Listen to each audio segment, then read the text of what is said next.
Hello दोस्तों, आज की इस वीडियो में हम बात करने जा रहे हैं कोरोना की एक स्पेशल इंडेमनिटी पॉलिसी जिसका नाम है कोरोना कवच पॉलिसी। ये पॉलिसी के गाइडलाइंस IRDA ने 26 जून 2020 को सभी इंश्योरेंस कंपनी के लिए सेट किए थे।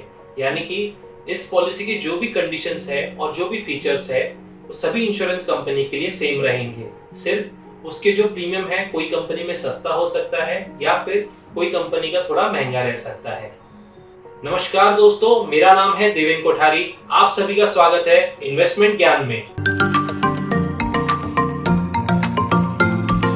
कोरोना कवच पॉलिसी एक शॉर्ट टर्म इंडेमनिटी पॉलिसी है।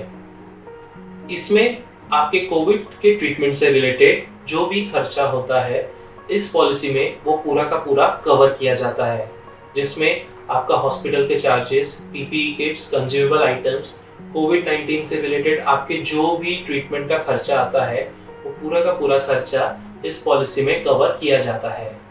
इस पॉलिसी को आप इंडिविजुअल बेसिस में ले सकते हैं या फिर फैमिली फ्लोटर बेसिस में ले सकते हैं।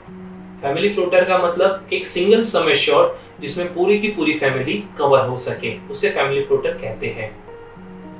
इसमें जो एज क्राइटेरिया है वो 18 इयर्स से लेके 65 इयर्स तक रखा गया है। यानी कि कोई भी इंसान अगर 18 इयर्स से 65 के बीच में रहता है वो ये पॉलिसी ले सकता है।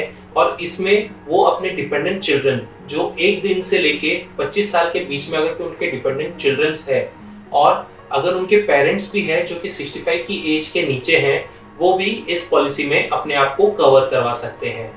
इस पॉलिसी में मिनिमम 50,000 का सम एश्योर्ड रखा गया है और मैक्सिमम 5 लाख तक का सम एश्योर्ड रखा गया है।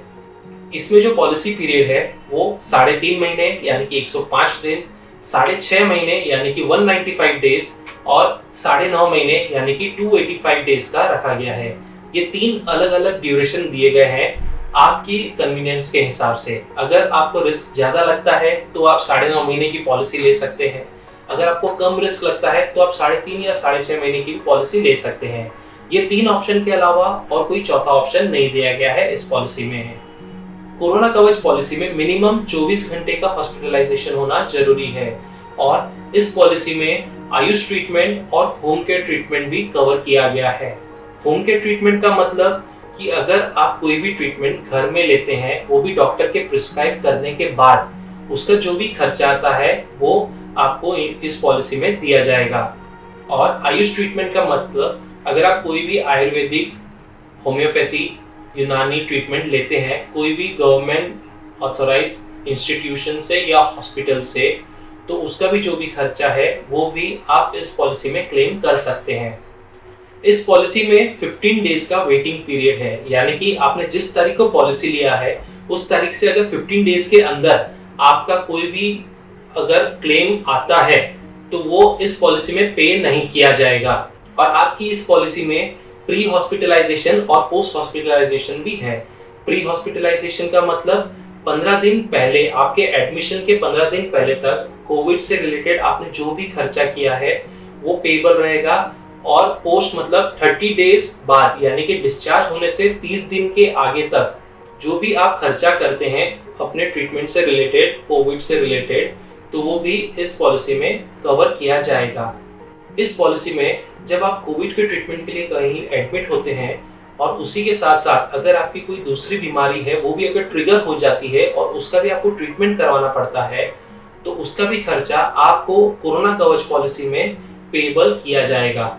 हम आप सभी से अनुरोध करते हैं, अगर आप ये पॉलिसी को लेने की प्लानिंग कर रहे हैं या फिर सोच रहे हैं और आपका अगर पुराना कोई ट्रीटमेंट हुआ है या फिर आपको BP, शुगर या फिर और कोई भी अन्य बीमारी है, तो प्लीज आप अपने प्रपोजल फॉर्म में वो चीज का जिक्र करें, जिससे क्या है आपको क्लेम मिलने में तकलीफ नहीं होगी।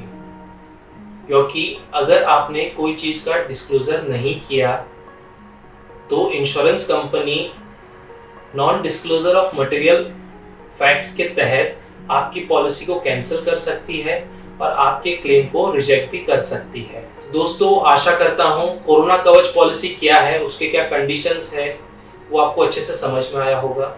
अगर आपको इस पॉलिसी से रिलेटेड और कोई भी जानकारी चाहिए, आप हमारे दिए गए कमेंट बॉक्स पे कमेंट कर सकते हैं या फिर हमारे दिए गए मेल ID या कॉन्टैक्ट नंबर पे अपना मैसेज शेयर कर सकते हैं। स्वस्थ रहिए, मस्त रहिए। This is Deven Kothari signing off from investment ज्ञान।